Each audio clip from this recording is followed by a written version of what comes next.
perguntas para o doutor, que vai falar sobre cuidados que devemos ter com os nossos olhos, manda perguntas, liga pra gente, com certeza vai ser um prazer. Vamos conversar já com o doutor Luiz, tudo bem? Tudo bem. Prazer em recebê-lo aqui nessa segunda-feira. Prazer todo meu, agradeço o convite, estar aqui, super útil para poder prestar alguns esclarecimentos com relação aos cuidados dos olhos. É um prazer em dobro, porque Luiz Antônio é o nome do meu pai. Então estou me sentindo mais à vontade ainda. Doutor, antes de falar de cuidados que nós devemos ter com os olhos, que é uma região muito sensível do nosso corpo, gostaria que o senhor falasse um pouquinho para a gente conhecer melhor o olho. Eu vou usar para isso, se você me permite, esse olhinho aqui, né?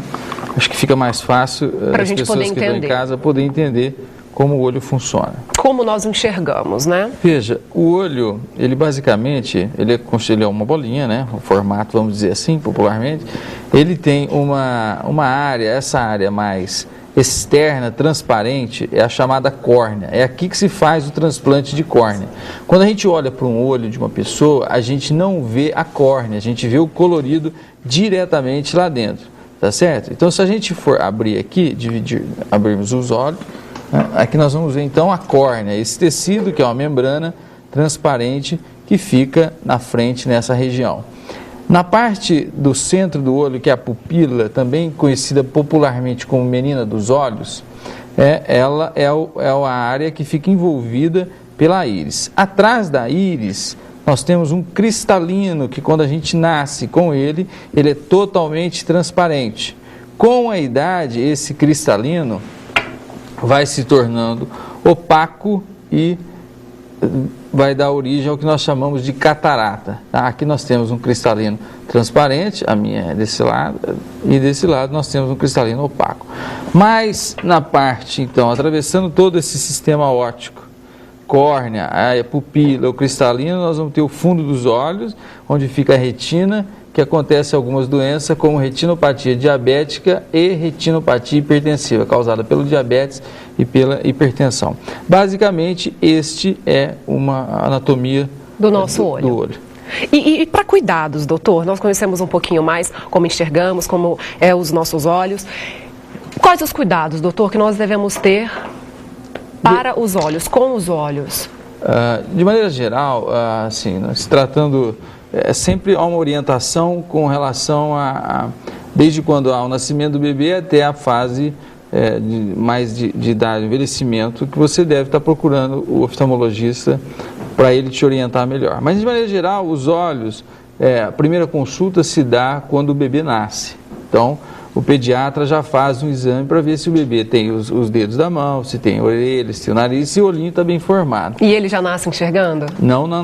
A criança não nasce enxergando. É preciso entender que até o 6º mês de vida, a criança ela consegue apenas ver formas e a cor branco e preto, o contraste. Então não adianta a mãe mostrar uma cartolina vermelha ou amarela, alguma coisa que a criança não vai ter esse discernimento. Até 6 meses. Até os 6 meses. Depois do 6º mês, começa a haver a formação do sistema para formar as cores.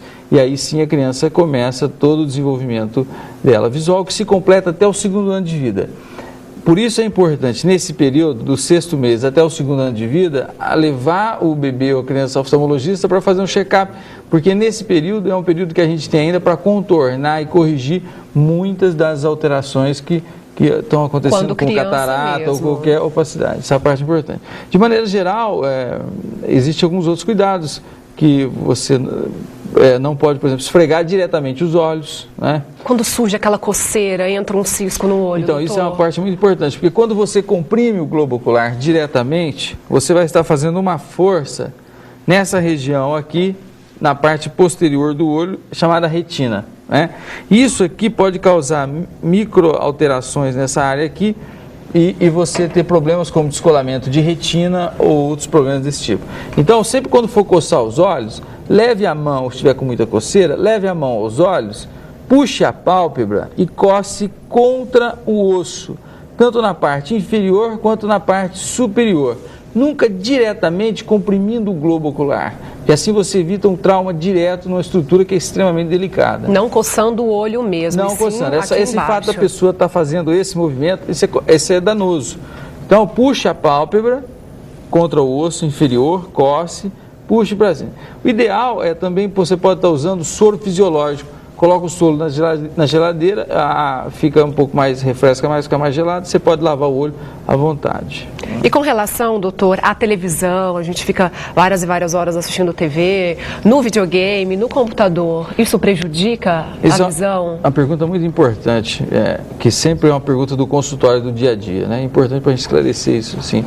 Não existe nenhum estudo que diz que realmente as ondas, vamos dizer assim, que vem do computador, a luminosidade que vem do computador seja maléfica. Mas o que nós sabemos é que os indivíduos que passam horas e horas no computador, ele fica com o olho mais tempo aberto, prestando mais atenção. A lágrima que lubrifica o olho, ela evapora com mais facilidade porque ele pisca menos. Então isso começa a dar um desconforto visual. Existem alguns estudos tentando associar o computador com doenças degenerativas do fundo do olho, mas isso não está muito bem claro. Mas o que nós sabemos é que toda a superfície do olho, quando você fica mais de 2 horas no computador, ela é prejudicada e você começa a ter uma manifestação do olho seco. Algumas correntes já estão tendendo a dizer que isso seria uma síndrome de esforços repetitivos, né? Mas o que acontece basicamente é esse fato de o olho secar. Mas não existe nenhum estudo. O que a gente orienta é que não deixe a criança seguidamente por 2 horas diante do computador. Então você que está em casa, seu filho quer ficar jogando videogames, faça intervalos, né? Dose isso para que não haja nenhum problema para ele. Até mesmo no computador, né? As crianças geralmente ficam horas e horas. As pessoas que também trabalham muito com o computador, o dia todo, tela, recebendo essa luminosidade, faça intervalos a cada 45, 1 hora, intervalo de 5 minutos, desvie a visão, não foque em nada, que você vai estar dando um tempinho para o teu olho se recuperar. Tá certo. Doutor, chegou uma pergunta para a gente de Hermes Roberto Hernandes, de Rio Preto, que fala que ele é 100% daltônico. Enxergo apenas a cor cinza. Por que o cinza e não outra cor? Existe cirurgia? Não. Para este caso? O que acontece é que nós temos 2 tipos de células dentro do olho. Uma para enxergar a cor e uma outra para enxergar pequenos detalhes de forma. Então, como você não desenvolveu as células de cores, você está enxergando esse tom de cinza, que é esse contraste, né? Não existe cirurgia para isso ainda. Existem algumas pesquisas no mundo tentando se modificar essas células para que elas passem a produzir pigmentos, mas é um estudo ainda muito incipiente, mas o que existe é cirurgia para o momento. Para o daltonismo, não existe. Não existe. Doutor, com relação à leitura, qual é a forma ideal de ler? É próximo, mais longe? Existe uma distância ideal? Essa pergunta é muito interessante, porque depois dos 40 anos de idade, o olho ele começa a sofrer uma perda da capacidade de fazer a contração. E isso que acontece, a pessoa começa a esticar o braço para fazer a leitura. Tá certo? Então, o que se existe hoje é nós trocarmos esse cristalino que está dentro do olho, que eu te mostrei, aquela lente, colocar-se uma lente que dá a capacidade de foco tanto longe e perto. Essa cirurgia é possível e é feita para as pessoas que estão acima dos 40 anos de idade. Mas não existe uma ideal. O que acontece é que, como a pessoa vai perdendo isso, ela vai fazendo cada vez mais esse movimento para poder. Inclusive, um dia uma professora chegou no meu consultório e falou assim que ela estava fazendo o seguinte: para ler a prova, ela jogava o papel no chão e aí ele ia e depois pegava, né?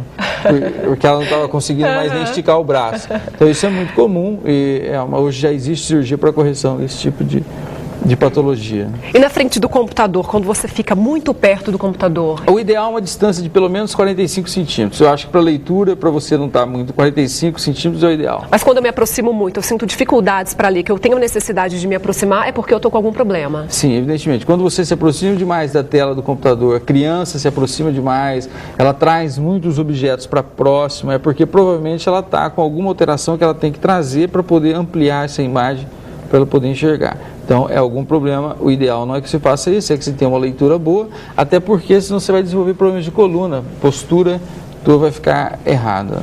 Preciso marcar uma consulta, doutor. Estão chegando mais perguntas, pegar com a nossa produção aqui, doutor.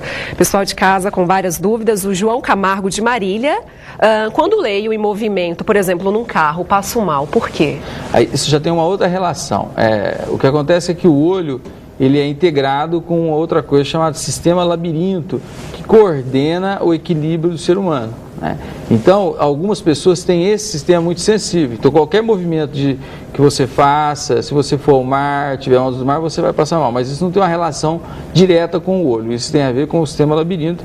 Você deve procurar um otorrinolaringologista para poder te orientar com relação a isso, que provavelmente você tem uma sensibilidade maior com relação ao movimento. Tá certo, João Camargo, a resposta está aí para você. Mais uma pergunta da Regina, aqui de Presidente Prudente, fala que a minha neta nasceu